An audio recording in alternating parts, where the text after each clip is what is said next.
Bismillahirrahmanirrahim. Assalamualaikum warahmatullahi wabarakatuh. Allahumma sholli ala sayyidina Muhammad wa ala ali sayyidina Muhammad. Alhamdulillah kita berjumpa lagi dalam acara Dialog Jumat bersama Ustaz Salman Al-Farisi dan Umi Irena Handono. Alhamdulillah beliau sudah hadir di sini. Baik, alhamdulillah kami juga pagi ini kehadiran Adinda, adik dari Ustaz Salman Al-Farisi atau Ustaz Hamdan yang 11 tahun di Mekah. Beliau insyaallah menguasai 7 qiraat ya. Satu qiraat ada 2 riwayat. Nah, nanti kapan-kapan kita ngobrol tentang ini qiraat Al-Qur'an. Sekarang juga masih ada hubungan dengan firman Tuhan ya. Tema hari ini adalah apakah Bible itu firman Tuhan. Nah, itu tema hari ini. Bersama Umi Irena Handono dan Ustaz Salman Al-Farisi. Assalamualaikum Umi Irena dan Ustaz Salman. Waalaikumsalam warahmatullahi wabarakatuh. Jadi tema nggak bisa-bisa ya. Selalu ada. Nggak ada habis-habisnya. Baik, silakan barangkali dari Ustaz Umi dulu ya. Silakan Umi dulu yang menguraikan. Salam dulu Ustaz. Oh baik. Assalamualaikum warahmatullahi wabarakatuh. Bismillahirrahmanirrahim. Alhamdulillahirabbil alamin wassalatu wassalamu ala asyrafil mursalin sayyidina Muhammadin wa ala alihi wa ashabihi ajmain. Segala puji dan syukur kita ucapkan kepada Allah atas limpahan karunia yang terhingga. Salawat salam kepada Nabi besar Muhammad sallallahu alaihi wasallam. Semoga yang mengamalkan sunnah dan rajin bersalawat mendapatkan syafaat dari Rasulullah di hari yaumil qiyamah kelak. Pemirsa TV Silaturrahim dan pendengar radio Silaturrahim yang dimuliakan Allah SWT. Tema kita luar biasa hari ini. Ingin membuktikan tentang Bible ya, apakah dia ayat Al-Quran, ayat-ayat Allah Subhanahu wa Ta'ala atau bukan. Saya kira ini ilmu langka dan kita sebar, kita on air kan. Mudah-mudahan pemirsa nanti mendapatkan manfaat yang luar biasa, hikmah yang luar biasa. Sehingga kita harapkan begini nanti, bahwa kita sebagai umat Islam mengetahui betapa hebatnya kualitas Al-Quran yang ada pada kita sekarang. Mungkin biar lebih enak nanti Umi Irena akan membahasnya lebih detail lagi. Kepada Umi kami persilakan. Ya, makasih Ustaz. Baik. Pertama, mari kita mengingat lebih dahulu di penyebutan kitab suci bagi umat Kristen berawal dengan penyebutan yang umum di masyarakat kita, yaitu Bible. Bible itu dari bahasa Belanda. Kenapa kok dari bahasa Belanda yang dipakai? Karena bangsa kita ini pernah dijajah oleh mereka. Oh, ya. Jadi Belanda menyatakan itu Bible. Tapi kemudian digantilah oleh kalangan gereja sendiri. Bible itu diganti menjadi sebutannya Alkitab. Alkitab. Nah, apa dasar penggantian Bible menjadi istilah Alkitab? Ternyata ada keinginan dari mereka agar supaya terutama umat Islam beranggapan semua agama sama. Oh. Ini motivasinya. Kenapa? Karena Alkitab adalah salah satu nama daripada kitab suci Al-Quran. Betul. Jadi mereka menyatakan Bible adalah Alkitab, tujuannya Bible sama dengan Al-Quran. Dan ini berhasil. Maka sampai sekarang ini pun yang beredar di toko-toko buku adalah Alkitab. Ini jadi kita harus tahu nih, yang mana ini yang dimaksudkan gitu ya. Jadi ternyata Alkitab itu bagi umat Kristen adalah Bible yang diganti istilahnya. Itu di Indonesia atau bukan istilah Alkitab itu, apa di seluruh dunia? Indonesia dan kemudian merambah ke Malaysia. Cuman orang Malaysia alhamdulillah mencium aroma ini, tak sedap ini gitu ya. Betul. Jadi kemudian mereka melakukan umat Islam melakukan demo menolak. Demo yang keras adalah ketika upaya kedua, yaitu mereka mengubah istilah Tuhan. Dulu mereka sebut Yahweh, Yehuwa, Yahweh. Kemudian Tuhan. Setelah Tuhan ini, kalau ini dalam bahasa Indonesia mereka ganti Allah, A-L-O-H. Jadi penyebutannya juga Allah gitu ya. Kemudian ganti lagi setelah Allah jadi Allah. pakai AU. Kemudian persis seperti kita. Dan mereka sudah belajar memang mengucapkan sesuai dengan lidah kita. Itu di Indonesia masuk juga sukses mereka. Tidak ada yang komplain. Beredar itu sudah. Jadi penyebutan Yahweh hilang. Tuhan berubah jadi Allah. Ya, ini berhasil di Indonesia. Tapi ketika di Malaysia hal ini dilakukan, demo besar Malaysia. Umat muslimnya ya. Umat muslimnya. Jadi kemudian ditarik dari peredaran kitab-kitab itu. Nah, itu ini apa namanya? Penamaan ya. Nah, kemudian benarkah Bible itu firman Tuhan? Ya. Sebagaimana yang pernah saya sampaikan bahwa kita sebenarnya bisa menguji suatu agama itu agama yang hak, agama yang benar atau tidak. Ya. Itu dari dua sisi, dua tinjauan, yaitu dari tinjauan konsep Tuhan yang sudah sering juga kita bahas, dan kedua adalah konsep kitab suci. Kitab sucinya ya. Nah, ini kita sekarang ini meninjau dari konsep kitab suci. Nah, mari sebagai umat Islam kita kembali merujuk kepada ayat-ayat Allah, kitab suci Al-Quran sebagai landasan fikir kita, yaitu di dalam surat Al-Baqarah ayat 75. Coba Ustadz. A'udzu billahi minasy syaithanir rajim. Afatatma'una an yu'minu lakum wa qad kana fariqum minhum yasma'una kalam Allah وقد كان فريق منهم يسمعون كلام الله ثم يحرفونه من بعد ما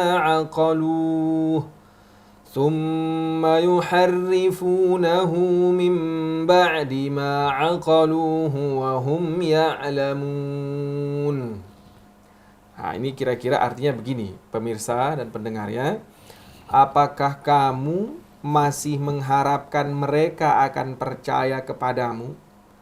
Padahal segolongan dari mereka mendengar firman Allah, lalu mereka mengubahnya setelah mereka memahaminya, sedang mereka mengetahuinya. Wah, ini keren sekali ini ya. Jadi seolah-olah kita umat Islam atau Rasulullah SAW diajak berbicara oleh Allah. Apakah engkau masih mengharapkan mereka beriman kepada ayat-ayat Al-Quran ini? Padahal mereka pernah juga diberikan ayat-ayat Allah seperti firman-firman Al-Quran ini. Mereka dengar, tapi mereka ubah setelah mereka paham. Dirubah setelah paham. Itu yang luar biasa. Yuharrifunahu min ba'di ma aqaluh. Berubah maknanya setelah mereka paham. Dan lebih tegas lagi Allah bilang, wahum ya'lamun. Dan mereka tahu itu. Maksudnya sadar. Memang disengaja berarti untuk merubahnya. Jadi gini, memang sejak turunnya Isa alaihissalam sampai turunnya Rasulullah SAW, dari perspektif yang saya pelajari, Injil itu sudah dirubah hampir sudah 300 sekian kali. Bahkan ada ulama yang meriwayatkan hampir 500 sekian kali. Jadi luar biasa tentang Injil ini. Bahkan yang agak-agak asli itu, yang agak-agak baik isinya justru tidak terkenal ya Umi. Saya pernah dengar kan yang sekarang itu ada Yohanes, ada Matius, Markus, Lukas. Yang Barnabasnya tidak dimunculkan. Enggak dimunculkan. Karena apa? Karena yang dimunculkan itu ya termasuk tadi Matius, Markus, Yohanes, Lukas itu adalah yang sesuai dengan keinginan yang merubah ini berarti ya. Iya. Kaisar Konstantin. Oh iya, pada masa kaisar. Jadi perubahan yang diinginkan itu adalah perubahan yang diinginkan oleh kaisar ini ya? Iya, betul sekali. Kalau Barnabas sendiri isinya mungkin tidak sesuai dengan... dianggap tidak sesuai. Jadi yang tidak sesuai itu di-drop. Kondisi Barnabas itu sekarang masih ada nggak, Om? Nah, sekarang ini kita bisa menyaksikan Injil itu tadi. Injil Barnabas itu di Turki. Jadi disimpannya itu di Turki. Ini ada sebuah penemuan besar yang kemudian mengungkap tentang penemuan Injil Barnabas di wilayah Turki. Dan kemudian dengan serta-merta orang-orang Kristen pun menolak. Tapi Vatikan ingin mengetahui lebih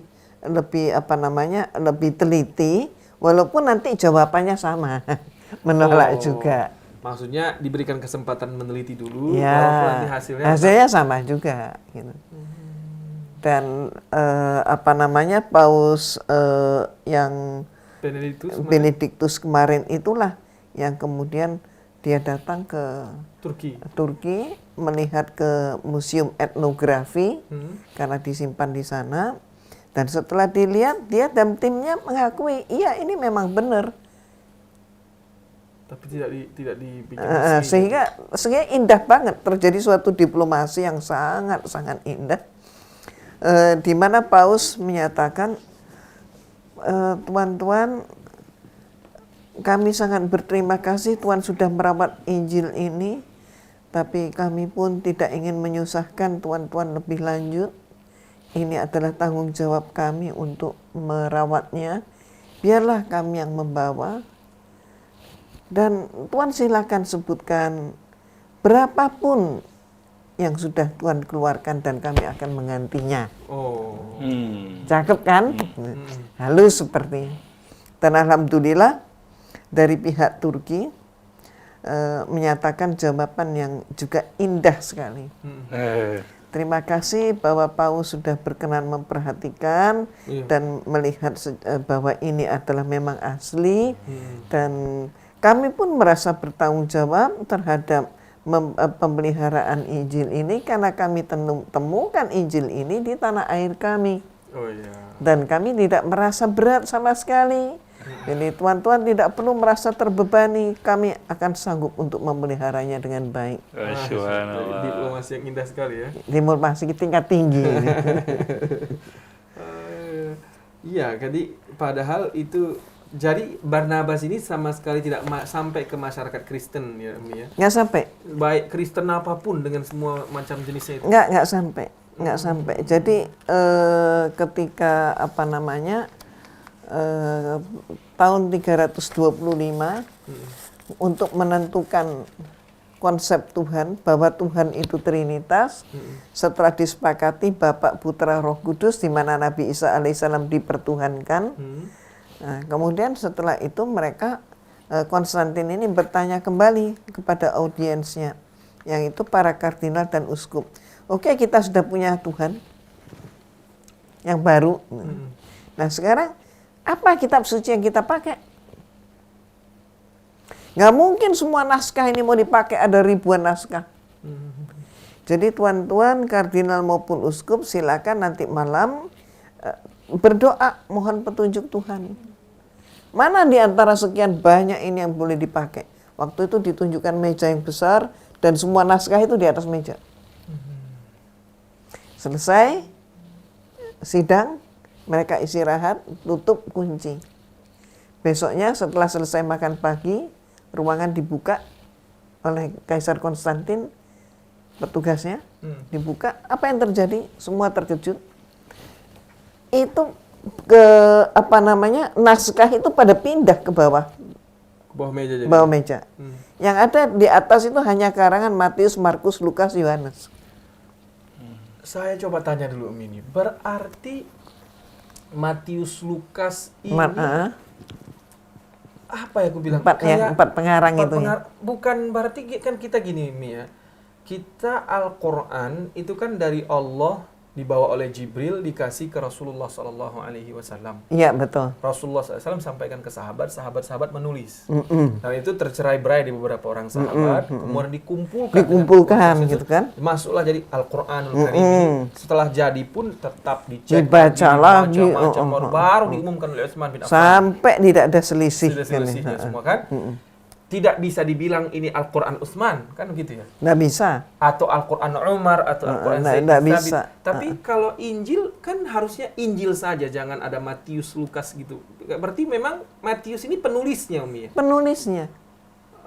Itu Matius juga. ini sendiri, Umi muridnya Isa alaihissalam langsung. Nah, ini dia. Di antara mereka penulis ini, tidak ada satupun murid Nabi Isa alaihissalam. Satu pun tidak ada penulis Isa Tidak alaihissalam. ada.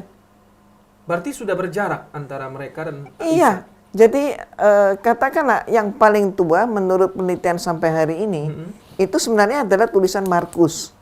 Walaupun dia diletakkan dalam urutan kedua. Matius, Markus, Lukas, Yohanes. Tapi sebenarnya Markus ini paling tua. Markus ini penelitian menyatakan dia ini menulisnya sekitar tahun 60 sampai 80 85. Dan itu Yesus sudah meninggal, Isa Iya. sudah meninggal. Sudah meninggal.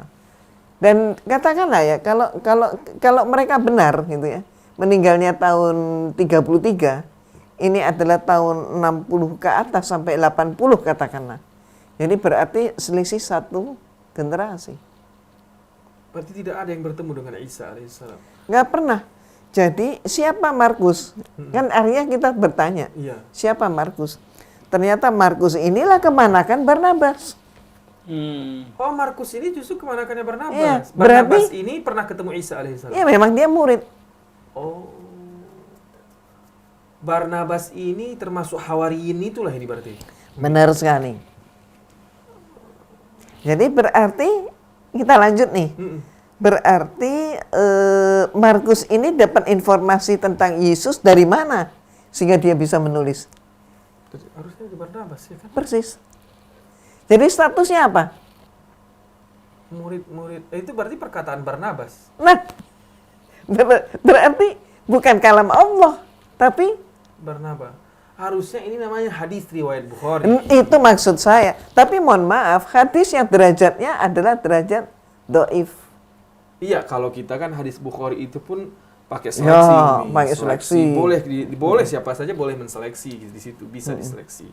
Tapi kan kalau seperti itu berarti namanya bukan lagi kalau kita kan Al-Qur'an ini bukan dari Utsman, bukan dari tidak pakai misalnya sami'tu Utsman bin Affan qala Rasulullah sallallahu alaihi wasallam kan gitu ya. Kalau ini kan qala Allah taala kalau kita ini.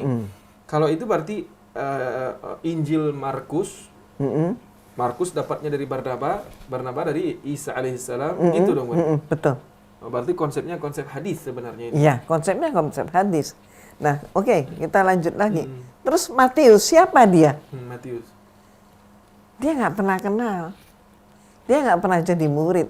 Mungkin ketika Nabi Isa ngajar, dia masih kecil kali. Atau belum lahir. Iya. Karena kemudian penelitian yang terakhir ini menyatakan bahwa Matius itu bukan ditulis tahun 80-an, tapi tahun 100-an. Matius ini. Jadi berarti apa? Dari mana dia bisa menulis?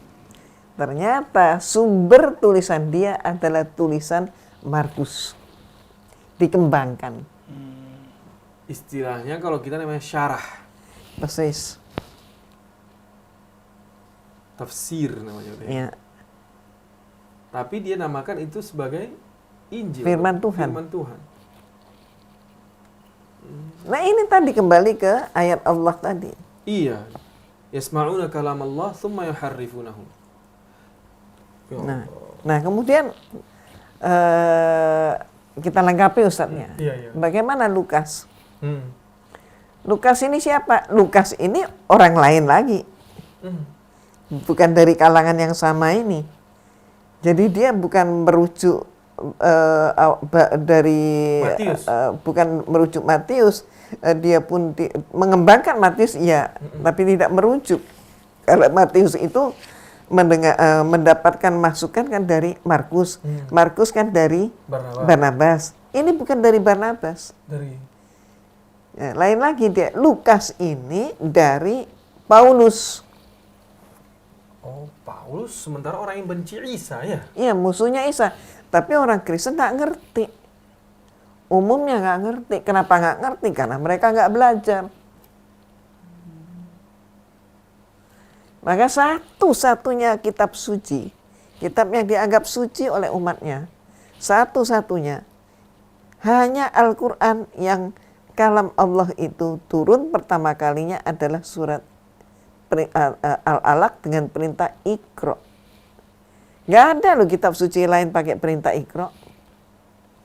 Silakan dalam bahasa apapun. Nggak ada. Matius, Lukas, Markus, Yohanes tidak ada. Nggak ada. Kitab-kitab yang lain juga nggak ada.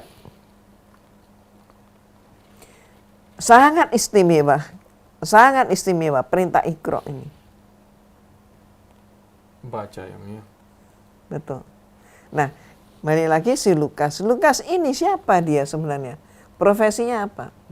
Ternyata Lukas ini tabibnya Paulus. Ini sudah orang Romawi nih. Bukan lagi orang Bethlehem ya? Bukan lagi orang Yahudi. Bukan Bani Israel. Lukas ini. Tapi Paulus juga bukan orang Israel. Ya? Nah, Paulus ini blasteran. Ayahnya dia Romawi, ibunya Israel. Yahudi. Dari Yahudi juga punya tingkatan-tingkatan ya. Jadi ini dari kalangan Lewi.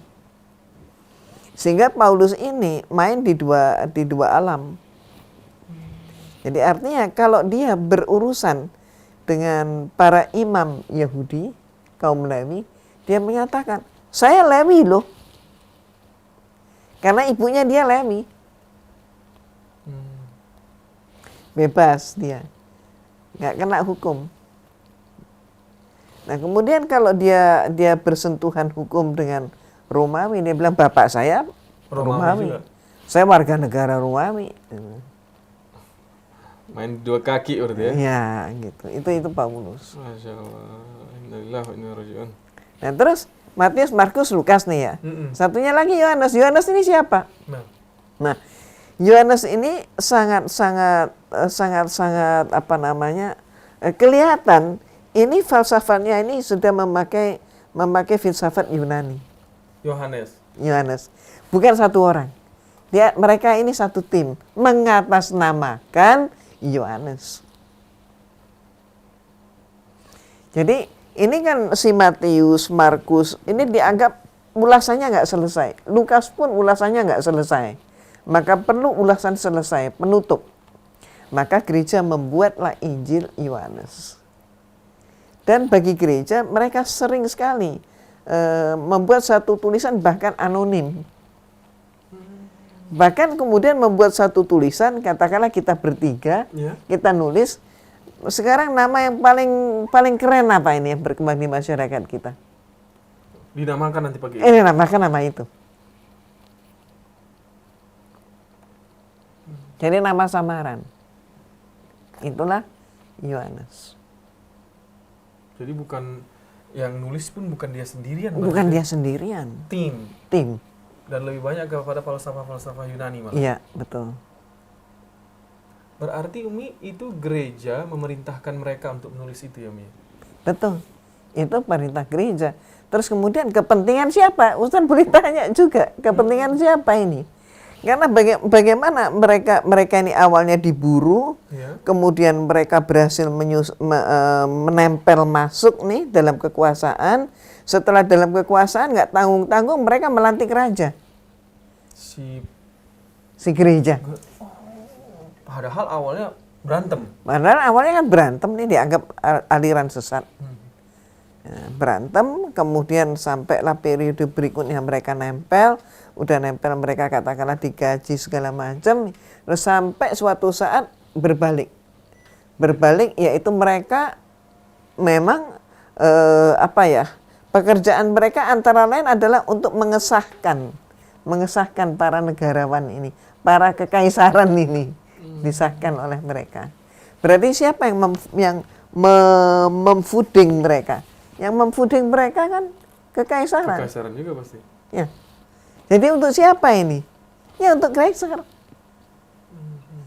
Makanya sampai ada ayat-ayat yang lucu-lucu itu.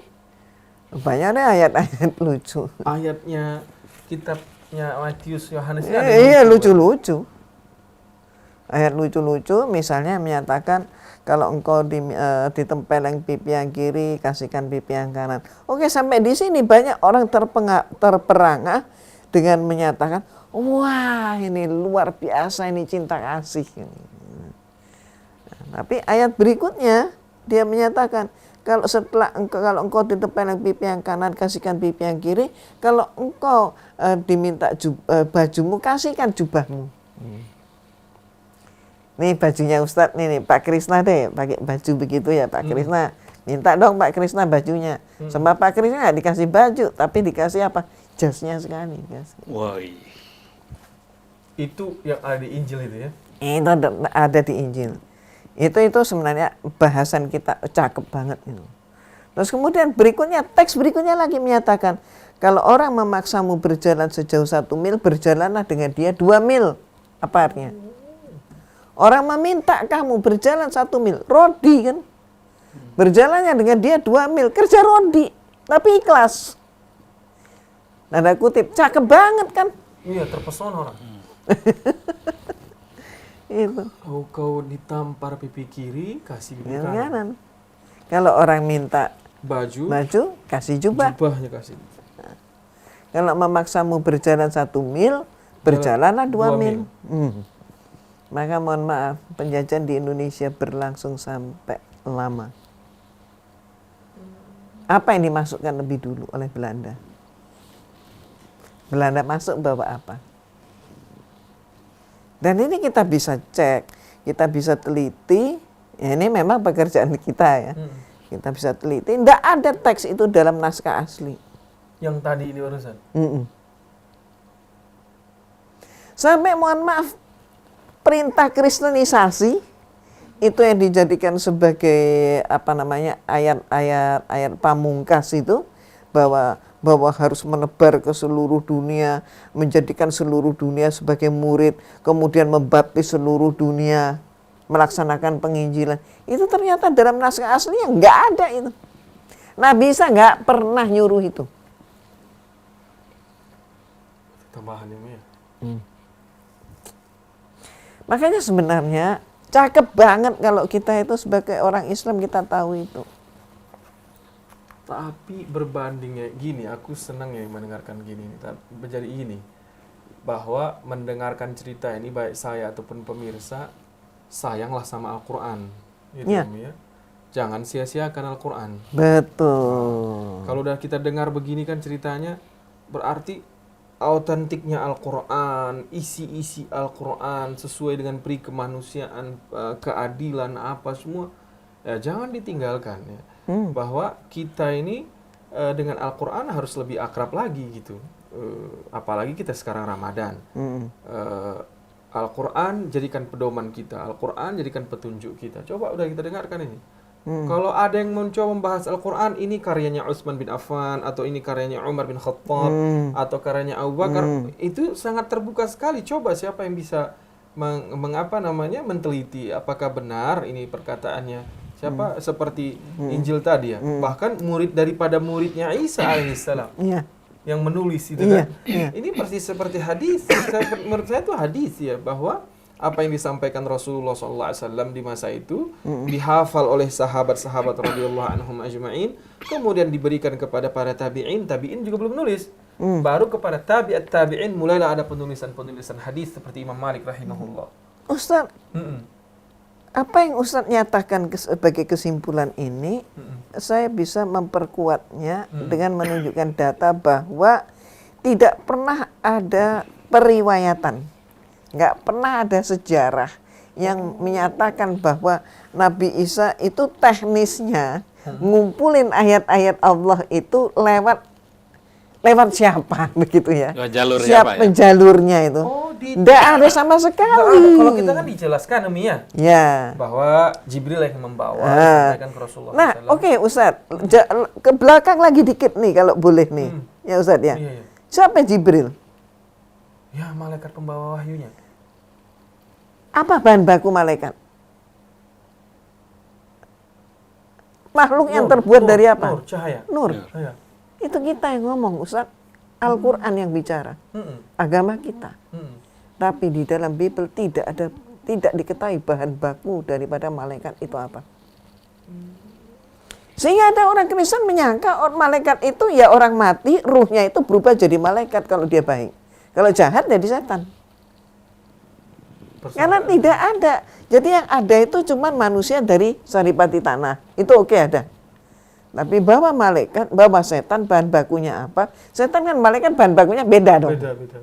Ini mereka nggak ngerti. Maka mereka menyatakan seorang malaikat bernama Lucifer, karena jahat dia menjadi disebut setan. Jadi Lucifer pun disebut malaikat. Coba. Benar-benar Ustaz, berbahagialah kita yang kayak begini ini, yang nggak sempurna ini, tapi Allah memberikan kita nikmat iman dan nikmat Islam. Nikmat keaslian Al-Quran luar biasa saya pikir ya. Bahkan kita bisa luar biasa tahu, bisa kita pelajari Al-Quran dari perspektif sejarahnya, dari perspektif bahasanya, isinya, semuanya ada. Imam Jalaluddin Suyuti menulis buku Al-Itqan fi Ulumil Quran. Jadi luar biasa apabila kita mengetahui tidak autentiknya, ya kita harus apa namanya saya bilang ya, betul-betul mencintai Al-Quran. Ya, dan itu bisa terjadi. Kita mengagumi Al-Quran, kita mencintai Al-Quran, dan kita kemudian merasakan bahwa Al-Quran itu memang benar-benar kalam Allah. Iya. Ada pembuktian. Bisa dibuktikan. Nah, itu. Apalagi ya seperti yang Umi pangkal tadi dari awal ya. Ada perintah Iqra di Al-Quran. Ya. Apa ini maksudnya? Bukan hanya sekedar baca lah ya, meneliti sebenarnya. Berarti Al-Quran itu terbuka, baca aja, baca. Nah ini sekalian saya juga mengingatkan untuk kita pemirsa dan saya tentunya. Di awal-awal sudah kita ingatkan. Mendengarkan seperti ini, bahwa kita harus berusaha membaca Al-Quran ini bukan hanya sekedar membaca seperti biasa saja berarti. Nggak boleh ini udah. Nggak boleh. Nggak boleh. Kalau begini kita harus baca, teliti. Baca artinya, pahami maknanya. Wah ini luar keren kalau kita amalkan ini. Jadi benar-benar hudan lil muttaqin, hudan linnas. Ya gitu kan Umi ya? Iya, betul. Bahwa kita Al-Quran ini sebagai guide kita dalam hidup kita. Apa aja ada di Al-Quran. Kita mau ngapain aja ada di Al-Quran. Mau melakukan apa ada di Al-Quran. Kalau tadi dibilang sampai tidak dibahas tentang malaikat dan bagaimana di kitab-kitab suci lain. Kitab kita Al-Quran membahas tentang malaikat. Siapa itu malaikat? Jadi sekali lagi saya mengajak kita semua, kecintaan kita sama Al-Quran, bersyukurnya kita seperti yang tadi dikatakan oleh Umi, sebagai umat Islam yang punya kitab suci Al-Quran, mesti kita realisasikan. Cara realisasikannya gimana? Mantapkan hubungan kita dengan Al-Quran. Dekatkan hubungan kita dengan Al-Quran. Pelajari Al-Quran. Jangan hanya sekedar dibaca untuk target khatam saja. Target khatam boleh, tapi khatam berikut dengan bacaan yang benar, berikut dengan pemahaman yang benar, sehingga apa tadi yang barusan disampaikan, kita betul-betul bisa membuktikan bahwa Al-Quran ini sangat, autentik, sangat asli, beda. Seperti yang ceritakan tadi Umi, coba bayangkan. Matius, Markus, Lukas, Yohanes. Ternyata saya tadi berharap bahwa mereka ini muridnya Isa alaihissalam, kemudian menulis.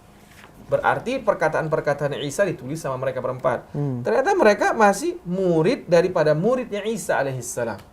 Itu pun hanya Markus, ya kan?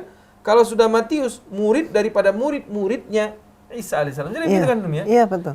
Saya nggak tahu nih, apakah misalnya Markus sebagai murid Barnabas dia bilang di awal kayak Imam Bukhari, qala haddatsani Qutaibah bin Sa'id. Kalau di hadis Imam Bukhari mengatakan saya dengarkan ini dari Qutaibah bin Sa'id. Qutaibah bin Sa'id bilang qala haddatsani Simak ibn Harb. Itu yang nggak ada. Jadi Markus mengatakan bahwa ini langsung tetek. Iya. Seolah-olah dia yang ngomong semua dari Isa alaihissalam gitu. Betul. Jadi tidak bilang kalau ini aku dapatkan dari nggak ada. Barnabas lah yang mendapatkan ini dari. Malah disebut Tuhan berfirman tidak dua. Oh begitu Mi ya. Berarti kan tapi kalau di Islam Mi ya, kalau di Islam itu namanya di hadis itu namanya mudallis. Mudallis ini pembohong. Pembohong itu apa? Misalnya contoh saya. Saya bilang Ustadz Husain Al-Attas bercerita bahwa begini, Umi. Ya. Saya bilang gitu. Padahal Umi cerita itu saya dengar dari Pak Krisna. Oh nggak boleh itu. Ini kayak gitu gue bilang kan. Jadi Markus bercerita firman Tuhan, padahal dia tidak dengar dari Allah. Padahal nggak dengar. Yang dengar kan Isa alaihissalam harusnya. Kalau memang dia mau bilang saya dengarkan ini dari Barnabas dari Isa alaihissalam, Isa lah yang bertemu dengan malaikat, malaikat yang bawa dari Allah Subhanahu wa taala. Kalau kita Al-Qur'an juga ada namanya sanad Al-Qur'an, Umi. Sanad Al-Qur'an itu apa? Bahwa saya belajar Al-Qur'an dengan guru saya. Guru saya belajar dari gurunya sampai ke Rasulullah SAW. Tapi tidaklah dirubah. Itu kita hanya dapat riwayat cara membacanya, bahwa surah Al-Ikhlas di sini apa itu aja, tidaklah kita mengatakan bahwa kita kayak tadi aku bilang itu lucu juga itu kalau dia berani mengatakan Tuhan berfirman padahal dia tidak mendengarkan dari Allah SWT. Nggak dengar. Mana mungkin? Markusnya tidak dapat berarti ya? Nggak dapat. Jadi empat-empatnya yang ini tidak pernah bertemu dengan Isa alaihissalam. Iya. Wah, ini luar biasa ini. Saya dulu menganggap bahwa empat-empat ini adalah muridnya Isa alaihissalam. Oke Ustaz, lanjut dikit Ustaz. Baik. Nah, kalau mereka penyampai empat ini, tidak pernah berkenalan dengan Nabi Isa alaihissalam, bukan murid Nabi Isa alaihissalam, jadi berarti, mohon maaf, Kristen ini ajaran siapa dong? Ya, ajarannya Markus berarti kan? Bukan. Nah, itu siapa? Ternyata, karena kedekatan dengan kekaisaran, mereka ini adalah ajaran Paulus. Itu sebabnya Ustadz, kalau Ustadz nanti lihat itu, penulisan-penulisan yang ada, ternyata ajaran Paulus itu meliputi 13 kitab. Injil cuman Matiusnya 1, Markusnya 1, Lukasnya 1, Yohanesnya 1. Ini 4 ini disebut Injil. Tapi Paulus itu mempunyai tulisan 14 surat. 13 surat. Karyanya Paulus. Ya. Jadi gereja pun sebenarnya mengakui bahwa mereka itu bukan Yesusisme atau istilah kita Isaisme, tapi Paulinisme. Nah, saya tanya lagi. Paulinisme. Kitab yang dikarang sama Paulus tidak dipakai tapi di gereja. Pakai. Tapi Yohanes ini yang Injil ini kan? Iya. Sesudahnya Injil itu ada karangan si Paulus itu 13 kitab. Surat-surat Paulus itu dipakai. Derajatnya dibuat sama dengan, ini orang Kristen nggak ngerti. Itu kan tulisan Paulus, disangka firman Tuhan juga. Karena maksudnya, iya, karena maksudnya di dalam satu kitab yang disebut kitab suci. Oh, di Alkitab itu termasuk di dalamnya. Iya. Aku pikir lain buku. Enggak, satu buku. Oh, dalam satu buku berarti ya. Jadi buku mereka ini satu nih. Terus ada 2 bagian utama. Ini adalah perjanjian lama dan ini adalah perjanjian baru. Perjanjian lama itu isinya apa? Isinya cerita-cerita tentang penciptaan alam semesta sampai berita tentang lahirnya Yesus. Berarti perjanjian lama ini kitab suci Taurat berarti ya, Mia? Ada Taurat, ada kemudian ya itu Zabur masih masuk bagian ini ya, para nabi, Ketubim itu ada. Jadi ada klasifikasi, nanti ada 3 kitab. Ada yang kemudian puji-pujian. Nah, selain kitab para nabi, kitab puji-pujian dan Taurat. Ada 3 golongan ini. Jadi ada perjanjian lama, ada perjanjian baru. Kemudian ada Yohanes, ada Markus, ada... Nah, itu letaknya di perjanjian baru. Oh, yang Markus, Matius, Lukas, Yohanes ini letaknya di perjanjian baru. Iya. Nanti yang Paulus setelahnya. Setelahnya. Tapi masih masuk di bagian perjanjian baru. Makanya orang-orang Kristen banyak yang salah paham karena tidak mengerti mereka. Karena dianggap ini perjanjian baru. Ini sesudahnya Injil, langsung ini suratnya Paulus. Jadi firman Tuhan dianggapnya. Kita nggak dibenarkan itu menyatukan Sahih Bukhari dan Al-Quran dalam satu buku. Nggak boleh. Al-Quran, hadis Bukhari, hadis Bukhari, supaya itu kan namanya nanti umat bingung apa nanti ya salah kan? Ya, itu. Ya yang terjadi seperti itu. Dan itu bisa kita buktikan, Ustaz. Kita buktikan langsung bisa itu. Kapan nanti misalnya? Oke, kita buktikan, kita buka itu bukannya ini. Tulisannya siapa? Ayat pertama bilang apa? Surat Paulus kepada umat di Korintus. Lah, suratnya Paulus kepada umat di Korintus. Tapi kenapa kok di dalam Bible, dalam kitab yang dianggap suci, firman Tuhan. Harusnya dipisah kalau memang mau mengatakan itu kan. Tapi mereka tidak bisa. Waduh. Berarti satu itu dinamakan Alkitab sudah namanya. Itu yang dinamakan Bible oleh umat Kristen itu. Iya. Saya tanya lagi nih. Kalau antara Katolik dengan Protestan sama Alkitabnya? Mereka sudah menyamakan. Oh, Ada sama. kerjasama antar mereka. Oh, aku pikir orang Protestan kitabnya beda. Awalnya mereka karena memisahkan diri dari gereja Katolik, mereka buat sendiri. Awalnya. Awal ini kan terjadinya Protestan ini kan ada skisma, perpecahan, perpecahan Katolik Barat. Nah, Katolik kemudian menjadi Katolik Barat, Katolik Timur. Katolik juga ada Barat dan Timur. Ya, Katolik Timur itu misalnya seperti Syria, Ortodoks. Ortodoks Syria. Tapi kitab sucinya tetap Alkitab yang tadi. Ya, ketika zaman itu masih tetap. Kemudian setelah muncul skisma berikutnya, yaitu Katolik Barat Roma pecah menjadi Katolik Barat dan Protestan, Protestan buat sendiri. Liturginya pun buat sendiri, sakramennya buat sendiri. Yang ada di Katolik itu kemudian dikurangin, diringkas. Maka secara awam, orang kalau mau membedakan mana gereja Katolik, mana gereja Protestan. Bisa. Caranya apa? Secara awam, lihat aja salibnya itu ada orangnya enggak. Oh. Kalau ada orangnya? Katolik. Kalau nggak ada orangnya Protestan? Oh, begitu. Kalau pakai patung, Katolik. Kalau nggak pakai patung, Protestan. Walaupun Protestan ini kemudian pecah-pecah lagi sampai ratusan sekte. Protestan ini pecah lagi? Berarti perpecahan itu ada juga nih? Itu kan ayat Al-Quran kan sudah menyatakan. Mereka itu kalau di dalam itu berpecah-pecah, bermusuhan mereka. Tapi kalau ngelawan Islam mereka satu ya? Satu. Ada Anglikan kalau saya tidak salah juga ya, Mi? Anglikan itu kan dari Katolik itu. Itu khusus tuh, pecahan Inggris tuh. Tapi itu awalnya di Katolik juga ya? Awalnya Katolik juga. Jadi Katolik yang tidak, Katolik Inggris istilahnya. Katolik Inggris yang tidak tunduk pada Vatikan, itulah Anglikan. Mereka juga punya gereja utama sendiri? Punya gereja sendiri. Pimpinannya bukan paus, pimpinannya adalah Raja Inggris atau Ratu Inggris. Oh, langsung itu ya?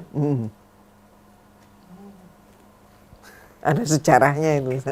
Tapi Umi, bahwa dengan semua perpecahan mereka ini, ternyata kitab sucinya mereka itu awalnya memang dari Alkitab yang kita cerita ini, Umi ya. Kemudian ada yang dirubah, ada yang dikurangi gitu saja. Berarti setelah mereka pecah pun kitab sucinya pun tetap dirubah. Ya, tetap dirubah.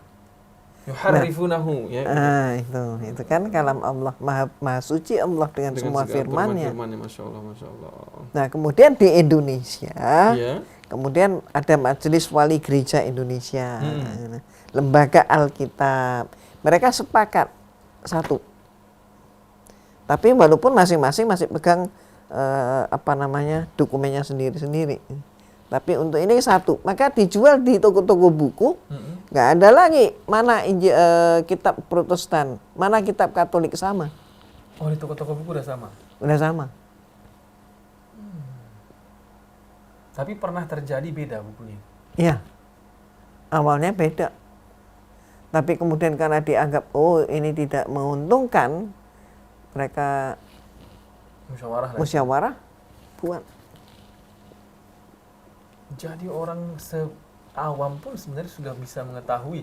Kalau Al-Quran kan nggak pernah kita bikin begitu. Ya, karena apa? Ini beda karakteristik.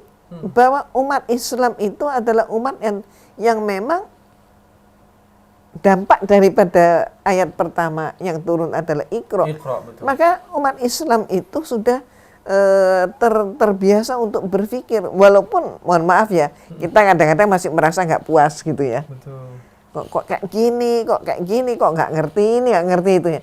Tapi kalau kita mau melihat secara keseluruhan, kita tengok di luar Islam seperti apa, ternyata di situ kita bisa beranggapan, kita masih lebih lumayan gitu ya, lebih baik. Masya Allah. Karena mereka sama-sama nggak ngerti. kita Umi di ilmu hadis saja pun sebegitu ketatnya kita. Oh, ketat sekali. Ittisalus sanad, dhabtur rawi, adlur rawi, khulu syaz, khulu nakara. Itu diperiksa baik-baik.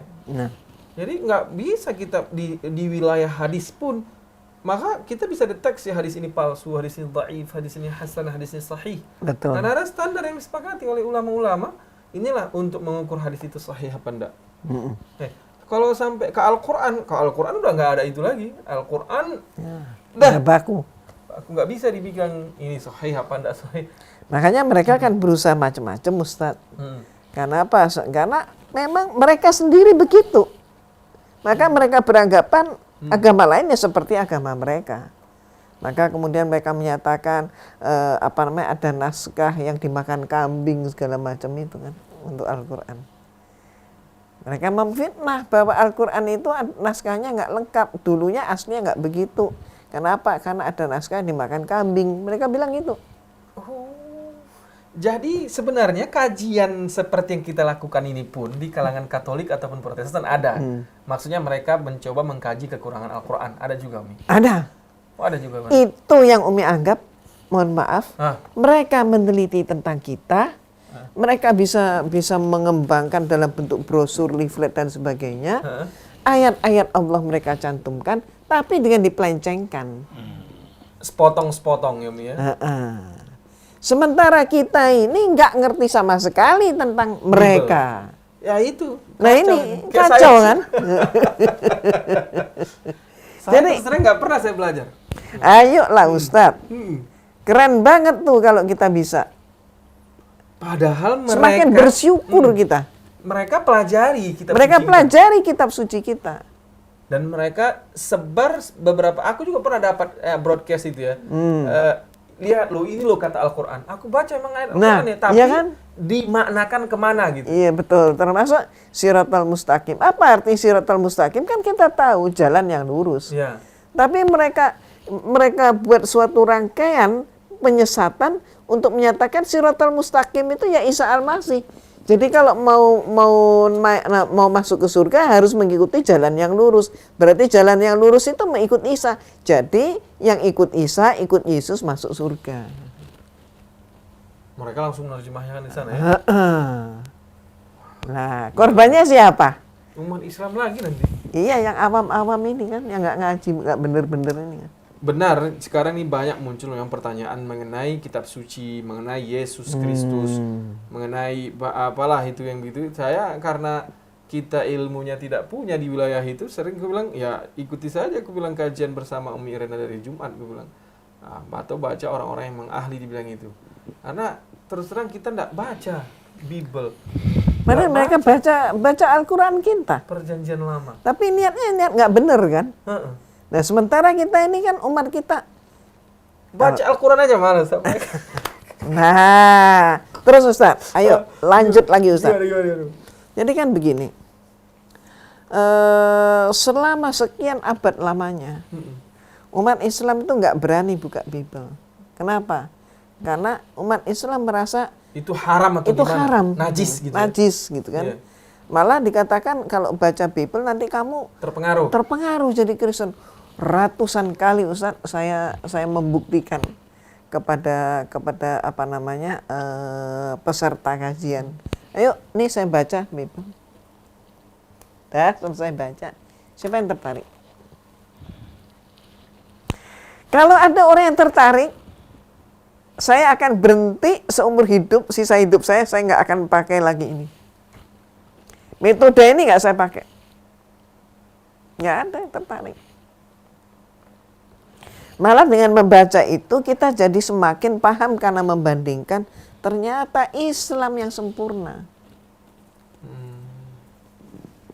Kita Alkitabnya aja aku belum punya, nanti boleh aku beli dulu. Tapi Alkitabnya di toko buku itu ada sama semua. Ada semua. Sekarang pakai Android Ustadz. Bisa ya Mia. Oh betul kayak Al-Quran ada di sana ya. Ya memang betul Umi, kalau kita baca mungkin kalau kita Al-Quran kan semakin kita baca, berulang-ulang kita baca, semakin kita takjub. Saya terus terang Umi, dalam hal belajar ilmu agama, sekarang nih setelah kita belajar Al-Quran dengan baik dan benar ini, kita justru ketika baca Al-Quran semakin tertarik, Umi. Ya, betul. Semakin, ya luar biasa Al-Quran itu. Semakin begitu kita. Oh, kita baca lagi, luar biasa. Selalu ada saja yang luar biasa yang kita dapatkan dari Al-Quran. Nah, setelah cerita Umi seperti ini, wah kita tertarik pengen baca. Untuk meluaskan wawasan kita. Kita semakin mensyukuri. Iya, apalagi tadi dibilang bahwa umat mereka ternyata mempelajari. Aduh, ini Ustadz, memang kita sudah waktunya kita teliti bahwa memang sahabat Umar itu kan pernah membaca Taurat zaman tahun itu ya, berarti abad ke-6 kan, abad ke-6 baca Taurat. Terus ditanya kan sama Rasulullah, "Hai Umar, kamu baca apa?" "Ya Rasulullah, saya sedang belajar Taurat." "Kalau kamu mau belajar, cukup Al-Quran. Jangan belajar Taurat, karena Taurat itu sudah berubah-ubah." Kan itu. Itu diingatkan Rasulullah SAW begitu ya? Iya kan?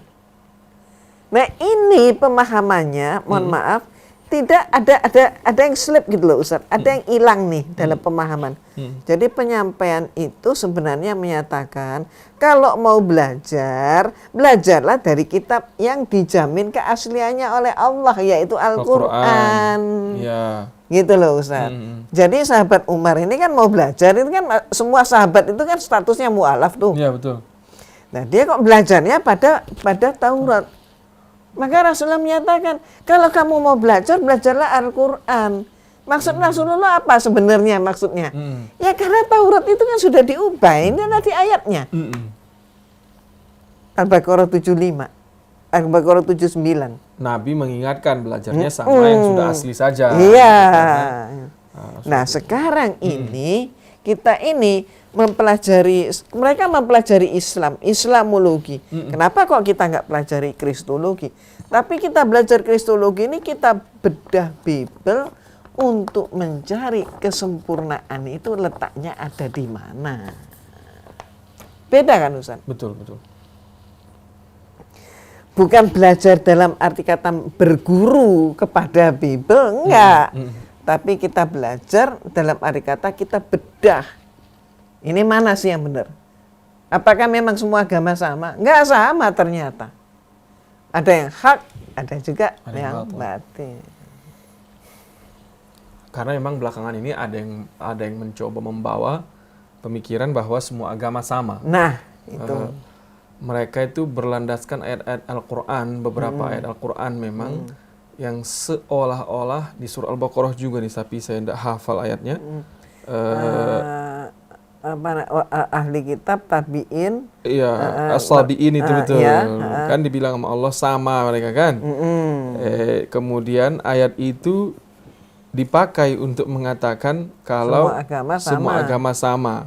Padahal jangan hanya ayat itu dibaca, itulah Al-Quran ini tidak bisa satu ayat kemudian jadikan fatwa kan gitu ya Umi ya. Terus kemudian itu pun bisa Ustadz kita telaah dari ayat Allah itu. Mohon maaf kalau dari persepsi Umi, maka Umi akan meneliti yang disebutkan ahli kitab itu siapa. Nah saya juga betul itu Umi, bahwa kalau dia bilang begini sama saya Umi, Yahudi, Nasrani, Islam sama, tapi Yahudi dan Nasrani yang dibawa oleh Musa, Daud, dan Isa alaihissalam. Kalau itu sama. Ya, betul. Itu di wilayah itu kita sepakat sama. Tapi kalau Yahudi yang ada sekarang dengan kondisi kitab suci yang sudah dirubah-rubah, yang sudah membenci Muhammad sallallahu alaihi wasallam, atau Nasrani yang sudah kita dengarkan tadi betapa banyaknya perubahan-perubahan tadi dan sudah membenci Muhammad sallallahu alaihi wasallam, enggak pas mereka lagi. Bukan ahli kitab.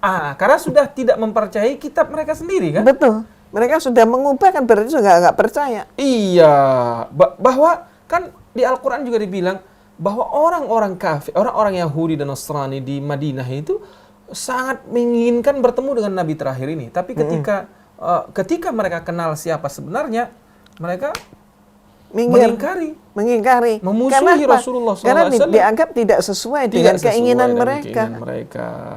Itu kan.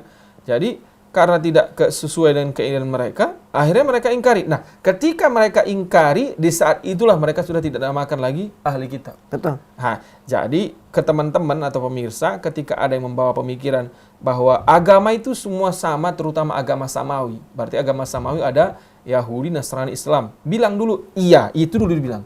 Iya, tapi yang masih bersama Musa ataupun Daud bersama Isa alaihissalam. Yaitu apa? Mereka mempercayai. Contohnya siapa? Abdussalam yang di Madinah, Umi.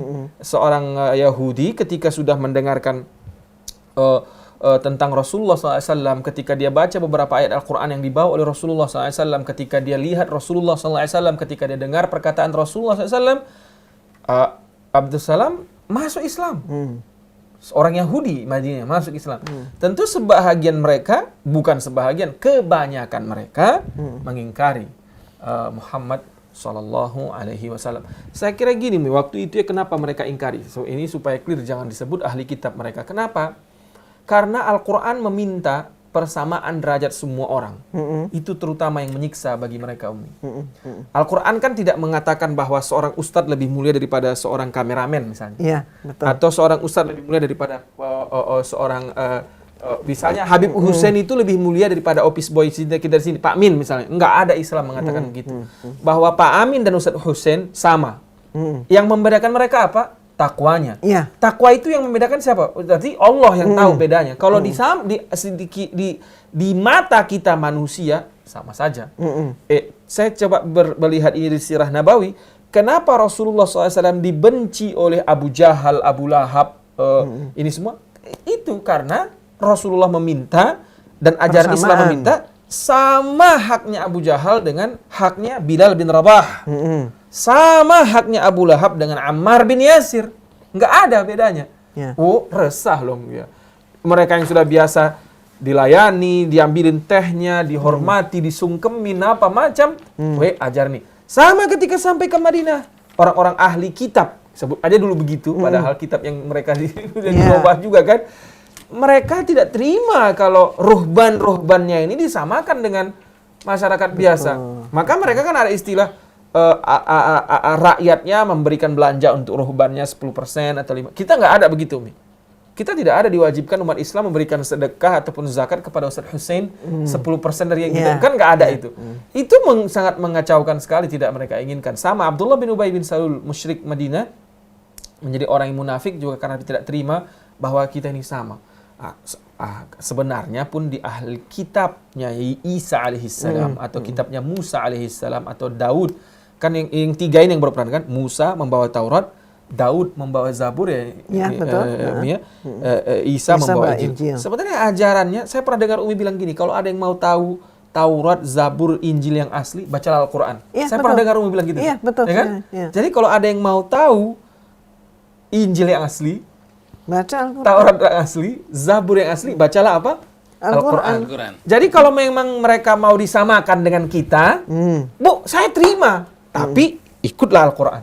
Iya. Selesai kan ini? Iya, betul. Jadi kalau teman-teman, saya kadang-kadang teman-teman ini juga, saya sering dengar dari mereka langsung itu, bahwa sama aja, agama itu semua mengajarkan kebaikan. Ya, benar bahwa agama semua mengajarkan kebaikan, tapi agama kita bukan hanya di wilayah kebaikan, kan begitu ya? Mereka yang bilang begitu itu Ustadz. Karena belum pernah buka bukunya. Bibelnya ini ya? Iya. Coba kalau sudah pernah buka Bibelnya, baru mereka, O-nya tapi terlambat. Karena ada sesuatu yang tidak mengajarkan kebaikan berarti? Iya. Bagaimana Ustadz? Allah yang Maha Suci, ayatnya itu digantikan dengan ayat bikinan hambanya. Yang mohon maaf, yang hambanya tidak ada seorang manusia pun yang suci. Itu ajalah.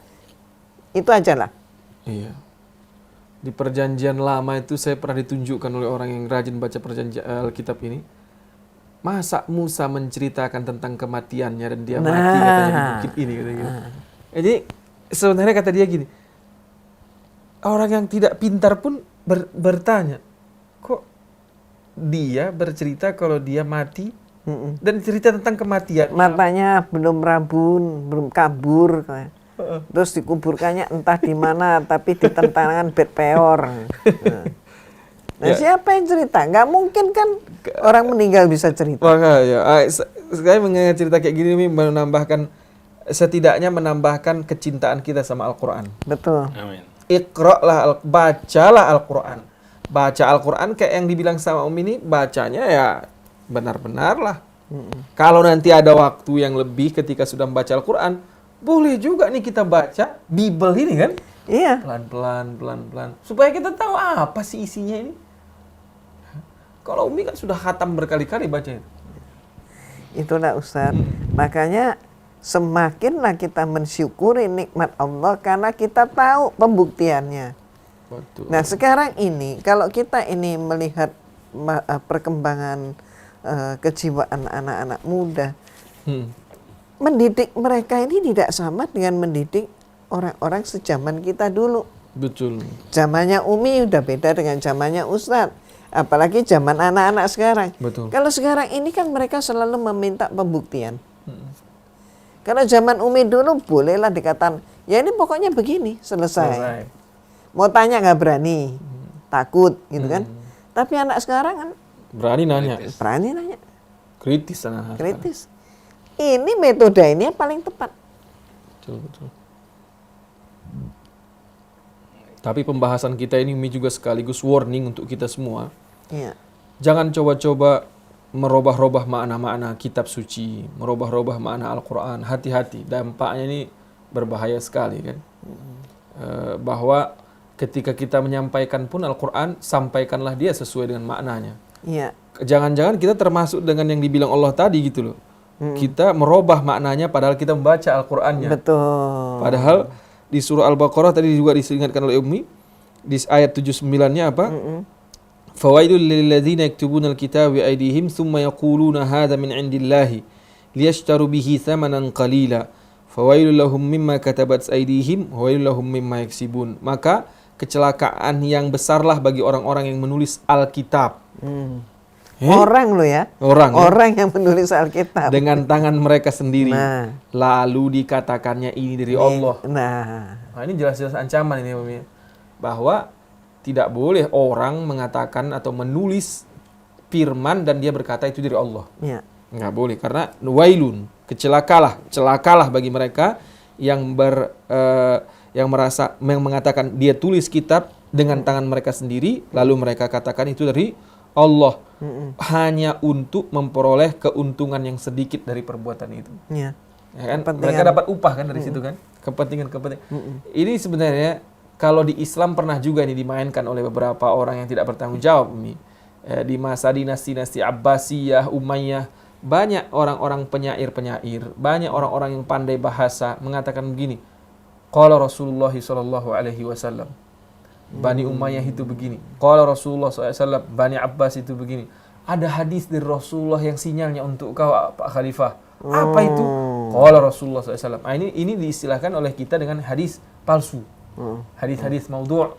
Ini pada masa itu banyak sekali berkembang. Jadi memang ketika dibolehkan orang menulis kitab suci, kemudian dia katakan ini dari Allah, wah itu bahaya sekali. Ini diancam oleh Allah SWT. Kalau ancaman yang ini, yang untuk kita umat Islam, hati-hati ketika berceramah kayak saya ini misalnya berceramah, menyampaikan Al-Quran, makna yang kita sampaikan pun harus sesuai dengan Al-Quran. Iya. Jangan bilang ini dari Allah SWT sementara maknanya sudah kau bawa kemana-mana. Maka Rasul mengingatkan itu. Siapa yang menafsirkan Al-Quran sesuai dengan hawa nafsunya, ya kan? Maka sama saja dengan apa? Menyiapkan kursi untuknya di neraka. Lebih hati-hati lagi kita. Supaya apa? Supaya makna Al-Quran, keaslian Al-Quran terjaga.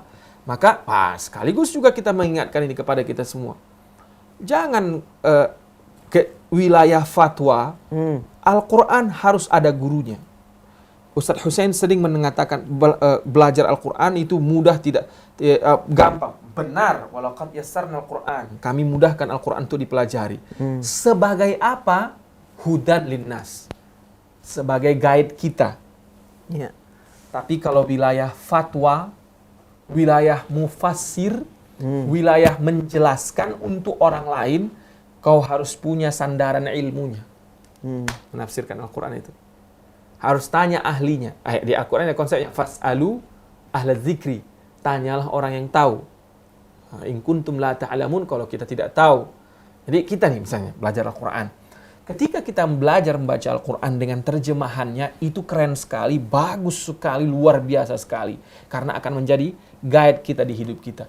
Tetapi ketika kita ingin menyampaikannya, sebaiknya kita cross check dulu. Iya, Kan? betul. Ke Ustaz Hussein misalnya, ke Ustaz Ahmad Sanusi misalnya, ke Ustaz Abdul Hidayat Sayroji misalnya. Siapalah guru-guru kita di sini yang Al-Quran. Kita tanya, benar nggak sih Ustadz kalau saya memahami ayat ini begini, sesuai nggak dengan ajaran Islam? Iya.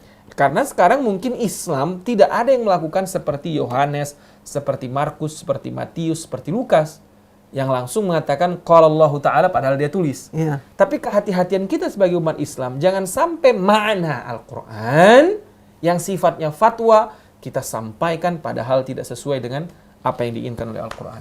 Iya, Nah, betul. ini harus hati-hati juga kita, karena saya sudah bertemu dengan beberapa orang yang belajar Al-Quran secara otodidak. Ada beberapa kesalahan dan itu wajar. Tapi mereka ini biasanya mau belajar. Belajar lagi sehingga ada yang harus diperbaiki. Nah, ada yang harus diperbaiki. Membaca Al-Quran boleh sendirian baca karena dia tidak akan membuat seseorang sesat. Tetapi ketika ingin kita jelaskan ke orang lain. Ya kan? Berarti kita mengambil intisari dong, Umi ya? Iya, betul. Ngambil intisari Al-Quran, oh itu kita pelajari. Kita nggak sulit saya kira sih menelpon, apalagi zaman sekarang. Betul. Bisa lewat Google, bisa lewat media sosial, bisa telepon langsung guru kita bahwa saya sedang belajar Al-Quran, mohon penjelasan tentang ayat ini dan ini. Bagaimana sih sebenarnya?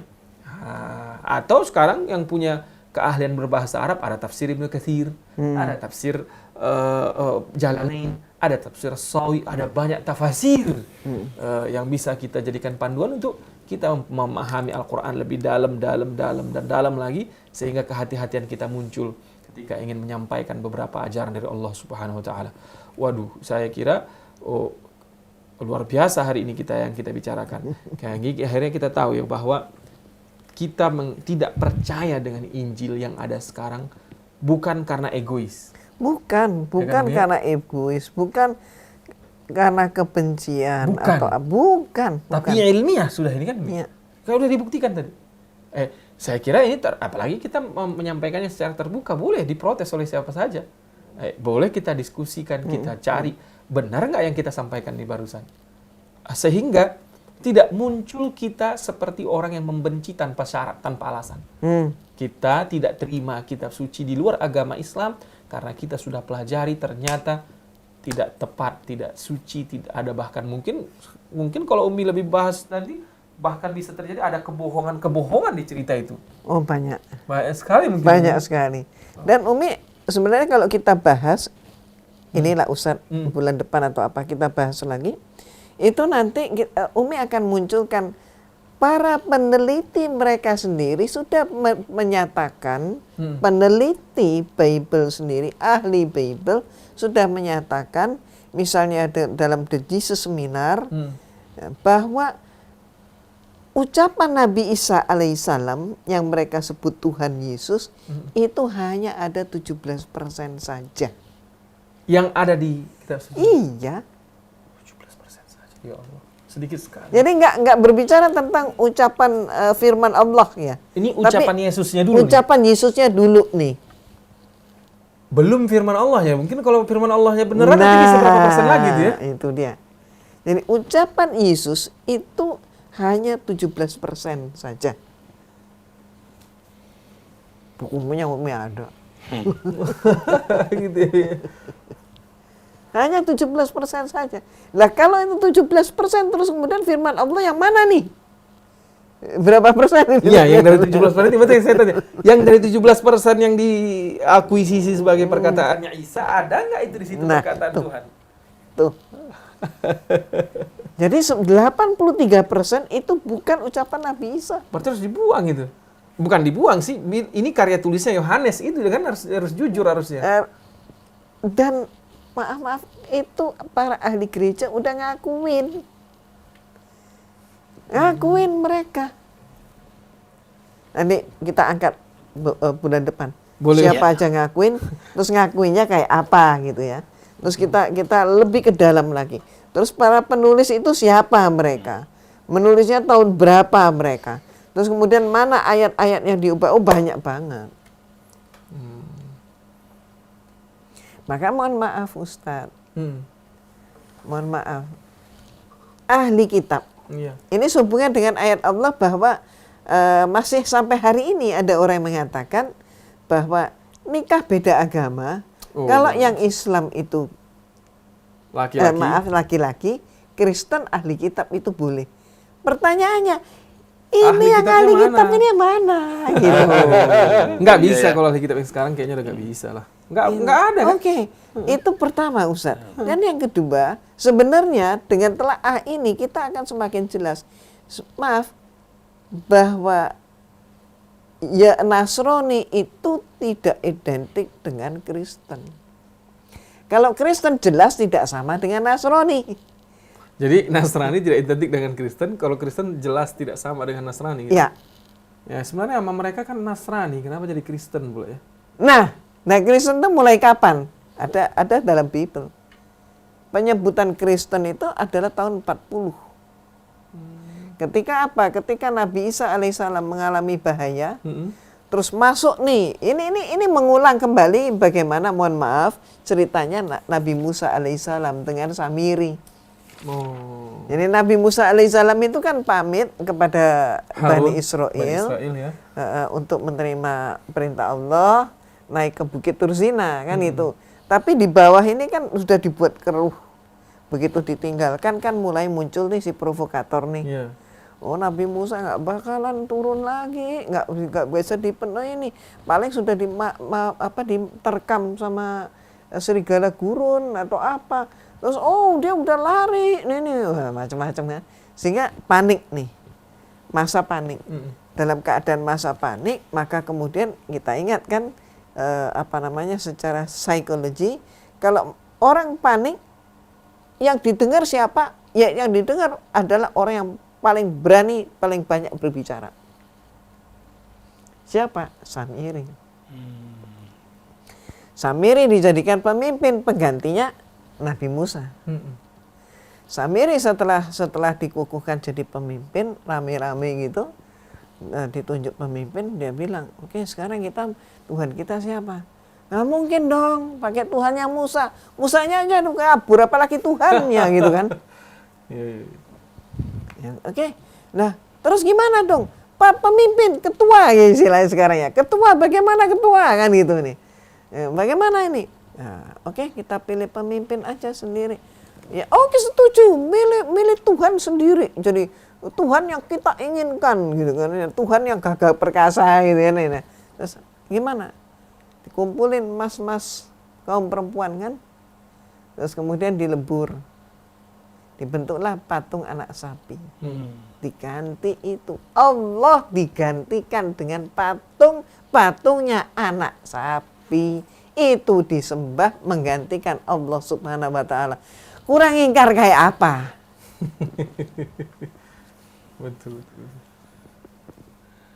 Kalau istilahnya Ustadz, kali ininya taruh dengkul. Jadi gimana? Boleh kita kasih kesempatan ke pendengar untuk bertanya? Baik. Oke, baik. Assalamualaikum Umi Renhanono dan Ustaz Salman. Waalaikumsalam warahmatullahi wabarakatuh. Tapi kenapa umat Kristen kalau pergi ke gereja selalu membawa Injil, sedangkan orang Islam belum tentu ke masjid membawa Injil. Mereka seperti Al-Quran. Patokan itu. Kalau gereja selalu membawa Injil. Ya, aksesoris. Aksesoris. Emang tidak dibaca sana?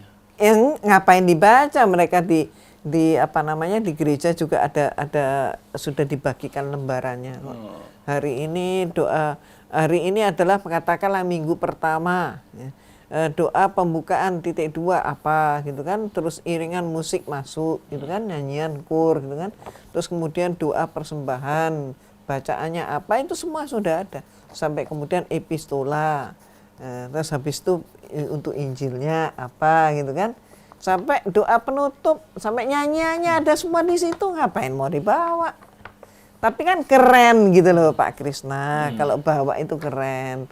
Apalagi kemudian ini di sini teksnya, di sini tertulis apa?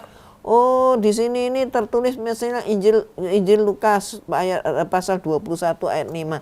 Cari ini di bukunya nih, Lukas pasal 21 ayat 5. Keren dong. Terus sampai rumah selesai. Kenapa? Karena tidak ada khataman Bible. Tidak ada budaya itu. Oh, iya, kita yang punya. Kita punya. Hanya kita. Hanya kita. Kalau mereka lalu memberi stabilo itu apa? Ya itu yang jadi materi daripada yang diceramahkan. Khotbahnya dia. Khotbahnya. Materi bahasannya yaitu mereka masuk diklat ya, misalnya. Diklatnya itu materinya yaitu yang distabiloin. Oke, Assalamualaikum Ustaz Salman dan Umi Rena. Wah, Saya Fadil di Semarang. Saya ingat bahwa pelencengan Quran kerap dilakukan orientalis seperti Salman Rushdie dan Robert Murray. Bahkan terbit Al-Quran palsu yang namanya The True Furqan. Dan terbit luas di dunia maya. Lafal basmalah diganti dengan Bismillah Abi wal Ibni wal Ruhil Kudus. Luar biasa upaya-upaya untuk memurtadkan umat Islam. Paulus bahkan menghalalkan dusta untuk menyebarkan Kristen. Dalam Roma pasal 3 ayat 7. Ya. Kalau karena dustaku kerajaan Allah semakin berkembang, kenapa aku masih dihukumi sebagai orang berdusta? Kita nggak ada begitu di Al-Quran. Makanya apa semua agama sama? Umi sekarang tanya balik. Bagaimana menyatakan semua agama sama? Karena kitab sucinya pun nggak sama. Jadi di sana ada itu, Mi, ya? Ada. Kalau dustaku menyebabkan kerajaan Allah ini semakin luas, kenapa aku dihukumi sebagai orang berdosa? Kalau kita kaulan sakila, kaulan baligha, nggak ada. Kita harus menyampaikan apa adanya. Agama. Ini yang ngomong kan pemirsa kita kan. Iya, makanya. Dia lihat itu. Iya, bahwa memang ya usaha untuk mengkelabui umat Islam ini dari segala pihak dilakukan. Dari segala pihak. Kenapa umat lain melakukan ini ya? Karena memang melihat kelengahan umat Islam sendiri, saya kira. Iya, betul. Coba kita umat Islam dikasih tai chi mau, dikasih yoga mau, dikasih apa lagi? Mau. Saya nggak menyalahkan, saya tidak ingin menyalahkan. Tapi tai chi, yoga ataupun fitness ataupun sistem apa lainnya kan hanya untuk kesehatan ya, Umi. Iya, betul. Padahal Nabi punya ajaran tentang sehat nggak dipakai. Santai aja gitu. Kayak gitu kan. Melihat itu maka orang bikin pasarnya. Kayak tadi dia bilang The True Furqan. Kenapa itu bisa muncul? Karena mereka sudah analisa di pasar, analisa manusia. Ternyata manusia tidak dekat dengan Al-Quran. Memang bisa kita survei, Umi, orang yang dekat dengan Al-Quran itu sedikit. Ada nanti berapa persen umat Islam Indonesia yang dekat dengan Al-Quran. Itu dekat dalam tanda kutip membaca dan mengkhatamkan. Coba tanya balik, paham. Susah. Udah nyarinya susah lagi. Paham, mengerti, dan belajar bahasa Arab, bisa bahasa Arab, lebih sedikit lagi nanti. Lebih sedikit lagi. Paham, mengerti, bisa menyampaikan dengan baik, itu lebih sedikit lagi. Karena dia lihat kondisi umat Islam begitu, maka berani bikin The True Furqan. Ya. Pak Krisna tadi nanya saat kita obrol-obrol pagi di luar, orang Arab pun banyak yang tidak bisa baca Al-Quran, Pak Krisna. Umi. Orang Arab lahir dengan bahasa Arab tidak bisa baca Al-Quran. Banyak. Luar biasa itu. Hai. Luar biasa itu. Kita memang betul-betul, Nabi sudah pernah bilang kan, takhadu hadal Qur'ana mahjura. Mereka membuatkan Al-Quran ini hanya sekedar apa? Mahjura. Mahjura itu artinya ditinggalkan. Inna qaumi ittakhadhu hadzal Qur'ana mahjura, dalam Al-Qur'an. Bahwa saya khawatir ya Allah kaumku, umatku ini menjadikan Al-Qur'an itu di belakangnya, mahjura, hanya ditaruh di rumah saja. Al-Qur'an dijadikan mahar saat pernikahan saja. Setelah selesai nikah, 4 tahun kemudian Al-Qur'an itu berdebu. Maka yang terjadi perceraian memang sudah itu. Ya Allah, terlalu banyak rumah yang mengaku KTP-nya semuanya Islam, tapi Al-Quran tak pernah didendangkan di sana. Bahasa saya didendangkan dulu lah. Nggak pernah. Banyak. Kalau saya coba survei umat Islam ini, yang tidak bisa baca Al-Quran itu lebih banyak dari yang bisa. Ya memang. Macam mana aku bilang? Sakit kepala kita memikirkan itu. Ya. Nanti kalau umat non-Islam menyerang kita, semua berteriak-teriak. tapi teriaknya kayak tong kosong nyaring bunyinya jadinya. Ya. Karena enggak tahu dia hanya teriakan emosi. Harusnya kayak yang kita bangun ini teriakan ilmiah. Awal memang secara ilmiah tidak bisa diimani, tapi Al-Quran mau pakai ilmiah, mau pakai apa, mau pakai sains apa semua, mau pakai bahasa apapun mau kau pakai, silakan masuk ke Al-Quran, kau akan menemukan keajaiban yang sangat luar biasa. Nah, jadi ini Kak, saya lagi-lagi mengatakan kepada pemirsa, kita di Rasil ada setiap pagi baca Al-Quran dengan Ustaz Otong Surasman, dengan Ustaz ini, dong belajar Al-Quran. Ada ustaz-ustaz yang mengajarkan Al-Quran, pastikan kita bisa baca Al-Quran. Rajin juga kita bacanya. Nah, itulah. Jadi, bikinlah waktu. Gini, sepelit-pelitnya kau bikinlah 7 menit lah sama Al-Quran sehari semalam. Itu udah pelit kali tuh. Cuman 7 menit. Iya. Tapi itu pun kalau dilakukan, luar biasa. Loh, 7 menit sehari berarti setahun 7 kali 365, Umi. Kan jadi banyak, Umi. Kalau diakumulasi nanti kan. Berarti bisa jadi 4 tahun yang akan datang dia sudah bisa membaca Al-Quran dengan tartil, baik, benar. Mungkin 7 tahun yang akan datang. Udah jadi apa itu? 7 menit sehari dia baca Al-Quran. Ayo dong, masa kok nggak bisa 7 menit? Tapi sering sudah saya sampaikan berkali-kali dari sini. Kalau kau baca Al-Quran, karena kita sudah bahas tadi betapa luar biasanya, bacalah dengan baik. Saya selalu mengajak orang baca dengan baik, baca dengan baik, baca dengan baik. Imam Malik rahimahullah kalau baca Al-Quran itu mandi dulu dia Pak Krisna. Dia mandi, dia pakai sabun yang paling bagus Pak Krisna. Dia selesai mandi, dia pakai baju jubah yang paling bagus. Dia pakai jubah 2 Umi kalau baca Al-Quran. Ini kan jubah nih. Ada ingat nggak sih yang model kardigan dia pakai lagi cetat. Dan itu yang dipakai oleh Imam Malik yang paling bagus. Nggak cukup itu. Dia punya parfum dia semprot yang paling bagus. Nggak cukup. Dia bakar bakhur. Aromaterapi yang paling wangi yang dia punya baru dengan penuh hikmah menghadap kiblat bersila atau beriftirash a'udzu billahi minasyaitonir rajim dan dia baca dengan tartil serta pakai intonasi Luar biasa. jadi Luar biasa. Sementara orang sekarang sambil ngenyelang kaki gini a'udzu billahi minasyaitonir rajim. Habis itu ngantuk. Taruh lagi. Ya. Nggak sopan. Oke, kita baca SMS berikutnya ya. Assalamualaikum Ustaz Salman Waalaikumsalam. dan Umi Rena. Saya seorang mahasiswi di kampus umum. Saya memiliki kawan seorang nonis. Alhamdulillah akhir-akhir ini sering bertanya tentang Muslim dan dia bersanggupan masuk Muslim dan juga jauh lebih membuat saya terenyuh. Dia sudah menjalankan saum selama bulan Ramadan beserta sholatnya. Hanya saja saya masih bingung untuk menjawab pertanyaan-pertanyaan beliau. Harus bagaimana? Dan bolehkah saya berkunjung dan meminta alamat pondok pesantren Umi atau Ustaz Salman? Mohon penjelasan dari Vira, 20 tahun di Sukabumi. Boleh datang nggak? Silakan aja nanti tanya ke Rasil Tanya Rasil alamat pesantren mu'allafahnya Umi Irena di mana. Kalau mengenai tentang ilmu Bible dengan Al-Quran, saya harus menyerah dan menjadi muridnya Umi Irena Handono. Itu mah ilmu padi itu. Tapi kalau ilmu padi, kita saling melengkapi. Oke, assalamualaikum warahmatullahi wabarakatuh Ustaz Salman. Semoga semakin banyak lahir-lahir ustazah seperti Irena ke depan. Kepada Rasil semoga bisa kajian lebih mendalam tentang Bible biar umat Islam lebih kokoh dalam membentengi diri dari serangan akidah dan dari luar, dari hamba Allah di Bekasi. Umi Irena, Markus dan Paulus itu sebenarnya orang mana dia? Kalau Markus itu masih disinyalir bahwa dia adalah dari kalangan Bani Israel. Tapi kalau kemudian siapa? Paulus.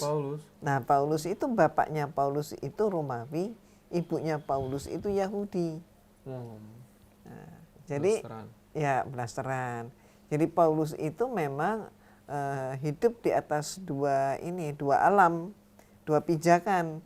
Pertama, dia mengikuti ayahnya sebagai Romawi, makanya dia tidak khitan. Si Paulus itu tidak khitan.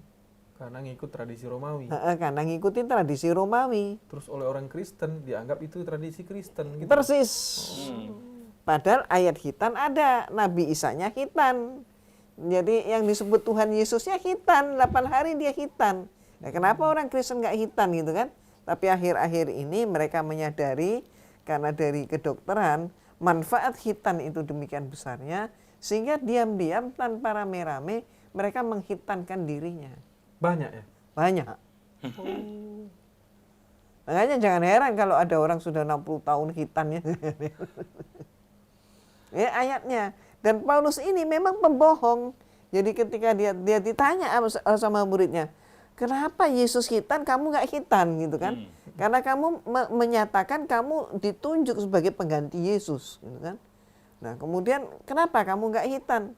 Nah, maka dia katakan bahwa hukum khitan itu adalah kutuk daripada hukum Taurat. Dan sejak Yesus mati di kayu salib, sudah kutuknya itu sudah selesai. Maka nggak perlu lagi dihitan. Kalau kamu hitan, justru kamu Yesus tidak bermanfaat, tidak berguna. Kenapa? Nggak ada yang menebus dosamu karena kamu hitan. Nah, ujungnya sebenarnya dia nggak berhitan itu kenapa? Karena dia ngikutin bapaknya. Hukum Romawi, hukum Yahudi mengharuskan dihitan. Nah. Baik, selanjutnya dari Magelang nih, dari Bapak Suito di Magelang. Saya tertarik sekali dengan pembahasan dari Umi dan Ustaz Salman. Saya pernah dengar debat agama lembaga Arematia di rekaman HP saya, bahwasanya yang dimaksud dengan firman Allah dalam Quran Al Karim, hai ahlul kitab, itu adalah orang-orang yang merusak wahyu Allah, perusak wahyu Allah lewat Injil dan Taurat. Betul nggak? Jadi kalimatnya agak yang dimaksud dengan firman Allah adalah, ya memang kalau mereka menyatakan itu kan firman Allah. Jadi malah semua yang saya sebutkan tadi, bahwa kitab-kitab ucapan Nabi Isa pun masuk, tapi ternyata yang diteliti kemudian oleh gereja, yang asli ucapan Nabi Isa itu cuma 17%. Kan berarti bukan firman Allah. Jadi mereka menyatakan itu firman Allah padahal bukan firman Allah. Nah, untuk kita umat Islam sebenarnya mau mereka pakai ucapan siapapun, walaupun ngaku-ngaku firman Allah, kita bisa tahu, jejaknya bisa kita lacak. Kenapa? Karena kita punya barometer. Betul.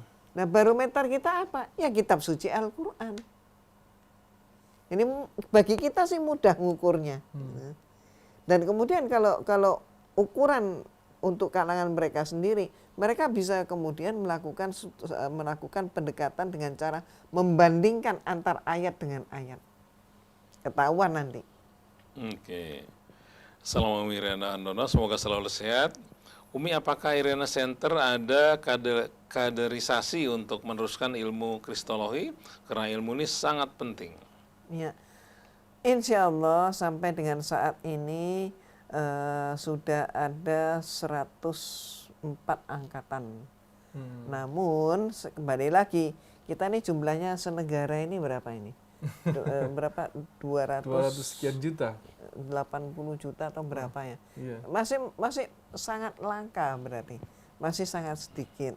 Nah, ayo mumpung Umi masih diberi umur oleh Allah, diberi sehat, ayo kita laksanakan. Kenapa? Ini pertanyaan ini Umi sambut dengan senang sekali. Kenapa? Karena kondisi kita sekarang ini, Islam di negeri kita ini saat ini itu sisa 71%. Udah turun lagi. 71%. Nah, kita tahu penyebab turunnya apa? Ada pengikisan iman dan akidah. Siapa yang melaksanakan? Allah memberikan petunjuk bagi kita di dalam surat Al-Baqarah 120. Milah. Siapa ini pelaksananya? Yahudi, Nasrani. Milah, agama, budaya, pola pikir. Kan itu yang dilakukan. Betul. Nah, seluruh dunia saat ini kalau kita melihat, apalagi pasca 9/11, Islam tuh naik di mana-mana. Ya. Di Amerika naik, di Australia naik, di Kanada naik, di Prancis naik, di Inggris luar biasa, di Rusia luar biasa, di Cina mereka punya target 2025 Islam Cina sama dengan Indonesia jumlahnya. Dan wanita yang menggunakan jilbab juga makin banyak ya. Makin banyak. Di Indonesia kita makin berkurang ya. Kita berkurang. Makanya ayolah, karena mereka itu demikian gencar mempelajari agama kita, masa nggak pengen tahu sih apa isinya ajaran mereka, supaya kita nih nyambung gitu loh, ketemu nih. Kita masuk dalam satu ring, ayo beradu di situ lah. Beradu untuk menentukan mana yang hak, mana yang batil. Betul. Ya, Assalamualaikum warahmatullahi wabarakatuh. Assalamualaikum warahmatullahi wabarakatuh. Saya Cahyati di Batam. Kalau menurut saya, jika ada yang mengatakan bahwa agama itu semuanya sama, berarti mereka tidak yakin dengan Alkitab mereka. Bagaimana menurut Umi dan Ustaz Salman? Memang tidak sama semua agama. Dan itu bisa kita buktikan. Cara membuktikannya, ayo dua-dua kitab suci itu kita buka. Kita bedah. Konsep Tuhannya juga kita bedah. Biasanya nih mengatakan sama agama ini selalu di ujungnya embel-embel semuanya menginginkan kebaikan. Itu pasti yang dibawa. Saya ingin luruskan juga bahwa ya benar semuanya menginginkan kebaikan, oke, tapi jangan lupa agama itu ada Tuhan. Nah itu ya. Agama itu ada Tuhan, agama itu ada keyakinan, bukan hanya di wilayah kebaikan. Nah, agama bukan hanya sekedar di wilayah kebaikan. Tetapi agama mengajak kita, memaksa kita bahkan untuk meyakini adanya Tuhan semesta. Allah Subhanahu wa Ta'ala lah yang paling berhak untuk itu. Nah, sebenarnya penjelasan ini sudah ada di kitab suci-suci, di kitab-kitab suci lain atau suhuf-suhuf para nabi yang mengajarkan bahwa Tuhan yang layak disembah itu adalah Allah Subhanahu wa Ta'ala. Nah, tapi kan belakangan ini diganti. Nah, gitu kan? Ya. Diganti, diselewengkan makna Allah Subhanahu wa Ta'ala. Yang tetap mempertahankan makna Allah sesuai dengan ajaran Allah adalah agama yang dibawa oleh Nabi Muhammad sallallahu alaihi wasallam yang namanya Islam. Nah, itu ya. Jadi jangan terlalu percaya ya, menginginkan kebaikan ya oke, menginginkan kebaikan, tapi kita tidak hanya berwilayah. Kalau selesai di kebaikan ini berarti orang ateis juga, jangan hanya Nasrani dan Yahudi ya Pak Umi ya. Ateis juga, ini semuanya, komunis juga, sosialis juga, semua kebaikannya ada. Menginginkan kebaikan, perspektifnya masing-masing. Terus ukuran kebaikan itu yang mana? Nah itu dia, makanya harus ada Tuhan yang mengkontrol kita semua. Gitu dikasihlah kita agama yang bernama Islam, yang disuruh oleh Allah, inna dina indallahil Islam, yang diwasiatkan oleh Nabi Ibrahim, Nabi Yakub, ketika dia pas meninggal bahwa harus memasuki agama Islam mereka semuanya. Saya kira ini jawaban untuk kita menangkis pernyataan-pernyataan yang mengatakan pluralisme dalam agama. Harusnya bilang gini, jangan pluralisme agama. Pluralisme dari dalam kebaikan ya sudahlah, bahwa kita sama-sama menghargai nilai tidak boleh buang sampah sembarangan, bahwa kita menghargai nilai tidak boleh menerabas lampu merah, bahwa kita menghargai nilai sama-sama kalau macet yang sopan, itu nilai. Oke, di wilayah itu kita sama. Tapi ketika bicara di wilayah kitab suci, wilayah ketuhanan, wilayah rukun iman, wilayah rukun Islam, syahadat, no. Di situ kita mengatakan tidak ada persamaan antara kita dan kalian dalam hal wilayah ini. Nah, itu saya sebenarnya Umi beberapa kali berdialog dengan orang-orang yang mengatakan agama ini sama. Saya selalu mengatakan saya setuju dengan pendapatmu. Tapi, kan gitu harus ada tapinya kan. Saya nggak bisa menyetujui semuanya, aku bilang. Colong, pikirkan baik-baik lagi, aku bilang bahwa kita punya konsep Tuhan. Nah, ya, saya kira banyak belajar lah ketika kita mengatakan mengenai agama ini sama. Wallahu a'lam. Ya, Assalamualaikum Umi, apakah di Injil ada penjelasan mengenai hari kiamat? Penjelasan tentang hari kiamat. Di situ hanya disebutkan sekilas tentang ada nanti akhir zaman itu ada sangkakala ditiup dan kemudian semua itu menjadi kacau dan itu adalah akhir. Nah, tapi kemudian penjabaran tentang, mohon maaf, hari akhir, kiamat, akhirat itu nggak jelas. Jadi ada pemahaman, ini sebagai contoh. Manusia sesudah mati dia bagaimana nih? Kemana? Ya. Mereka nggak kenal alam barzakh. Jadi setelah hati dalam iman mereka kemana itu langsung? Nah, ada pemahaman begini, hati nih, terus tubuh ini masuk ke kubur, Ya. yang lahat, terus ruhnya keluar. Kadang mereka memahami ruh itu adalah malaikat. Jadi mereka menjadi malaikat nih, atau menjadi setan. Ada memahami begitu. Tapi ada juga kelompok yang menyatakan, enggak, ruh ya ruh, kembali kepada Allah. Nah, terus gimana? Blank. Terus kemudian mereka ini masuk kemana nih? Masuknya setelah mati masuk kemana? Kita alam barzah. Nah, mereka ada yang berpendapat, oh masuk ke alam penyucian. Dibersihin di situ dulu. Terus habis itu alam penyucian baru ke kiamat. Tapi ada yang mengatakan, enggak, kiamat dulu. Tapi kembali lagi, fase dari mada mati menuju ke kiamat, ini fase yang bagaimana? Ini kosong. Konsepnya nggak ada. Nah, terus setelah kiamat bagaimana? Ya ada surga dan neraka.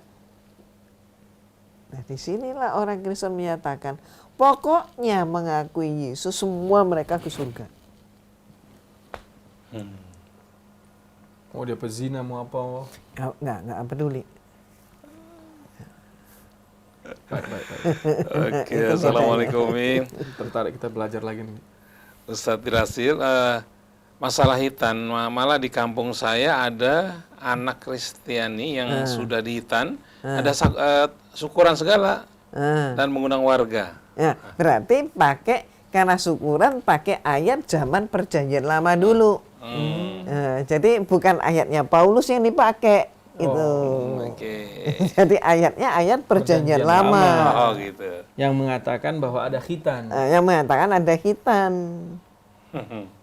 Malah ada hukum di dalam perjanjian lama yang menyatakan bahwa laki-laki yang tidak berkhitan yang tinggal di rumahmu harus, kalau dia nggak mau dihitan, maka dia harus dimusnahkan. Apa artinya? Dibunuh dong, Mas. Bunuh, rajam. Okay. Ada ayatnya. Wah, itu nggak sama dari agama ini kan berarti ya? Nah, Kita nggak ada istilah itu kan? jadi laki-laki asing nih ya, nginep di rumahmu. Kan Dia berarti asing, iya. dia bukan Bani Israel kan? Iya. Terus kemudian lewat dari, kalau nggak salah lewat 100 hari atau apa, dia nggak dihitan, dia harus dilenyapkan. Jadi berarti apa? Hukum hitan itu hukum yang wajib sekali. Konsekuensinya nggak mau hitan, dibunuh. Baik, karena kita sudah dibahas soal waktu, mungkin SMS yang dapat kami bacakan nih. Assalamualaikum Rasil yang terhormat, hari ini saat ini kami lagi mendengarkan yang kedua kalinya perbedaan Injil dan Al-Quran. Saya pribadi sangat ingin supaya Rasil mengadakan acara untuk mengaji dan mengkaji Al-Quran dari permulaan sampai akhir berurutan hingga baca dan terjemahan. Lalu Ustadz memperjelas makna penafsirannya secara rutin supaya kami bisa mengerti kebenaran pemahaman dengan rinci tafsirnya. Insya Allah mudah-mudahan bermanfaat. Kami setia mendengarkan Rasil. Terima kasih Rasil. Tadi disampaikan oleh Ustaz Salman Al-Farisi dan juga Umi Handono. Terima kasih kedua Ustadz dan Ustazah ini. Sama-sama. Ya, doakan semoga nanti ada yang. Sebenarnya udah ada Ustadz Ahmad Sanusi, udah ada Ustadz Ikhsallah Mansur, sudah ada Ustadz Husain Al-Attas. Kalau kurang lagi, kita buka lagi nanti di sini kajian tafsir. Tafsir An-Nasafi misalnya atau apa, insya Allah. Oke, baik. Barangkali ada kesimpulan yang ingin disampaikan, silakan Umi atau Ustaz Salman. Insya Allah, kalau kita mau meneliti, kita taat, kita laksanakan Iqra, maka akan terbukti bahwa ternyata Islam satu-satunya agama yang hak. Kitab suci Al-Quran tidak pernah berubah. Kenapa? Karena kitab suci Al-Quran adalah firman Allah. Allah yang sempurna. Maka tidak pernah Al-Quran itu diedit ataupun direvisi. Tidak perlu sampai 300 kali lebih gitu kan. Dan ketika ayat Al-Quran itu difitnah, dipalsukan, diganti, ketahuan. Al-Furqan itu ketahuan. Iya. Ya. Tapi kalau sekarang Bibel diganti. Siapa yang tahu? Direvisi aja kadang umat yang nggak ngerti kok. Oh iya, Mi. Ini mereka nggak hatam. Ya kan? Maka Nggak ada sebenarnya hafiz berbahagialah kita yang oleh Allah diberi nikmat iman dan nikmat Islam. Ya Rabb, Ya kan? alhamdulillah. Padahal kita ini siapa sih? Alhamdulillah. Kita ini masih banyak khilaf. Kalau dibilang hebat, ada yang lebih hebat dari kita. Kalau dibilang yang lain-lain, pangkat, enggak juga. Kaya, enggak juga. Ada yang lebih daripada kita. Mau dibilang apa lagi? Ya kita cuman begini-begini aja. Tapi yang begini-begini ini oleh Allah kita digolongkan sebagai khairu ummah. Itu yang perlu kita syukuri. Masya Allah. Baik, Salman?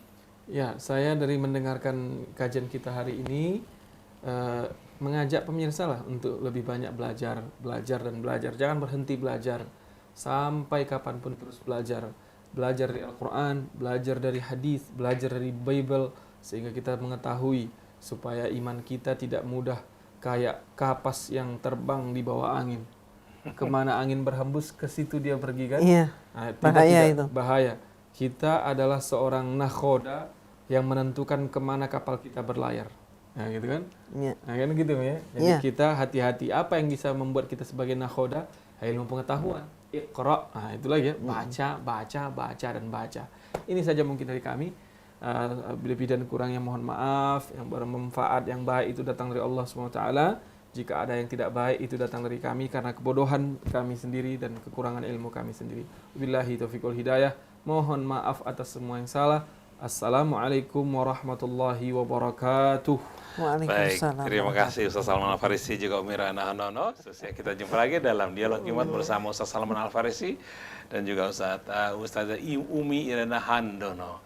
Baik, terima kasih. Mohon maaf tidak semua SMS dapat kami bacakan karena keterbatasan waktu. Saya Muhammad Krisna, kemudian juga Rian Krisyanto, kemudian Andri dan Fajar. Mohon pamit wabillahi taufiq wal hidayah. Wassalamualaikum warahmatullahi wabarakatuh.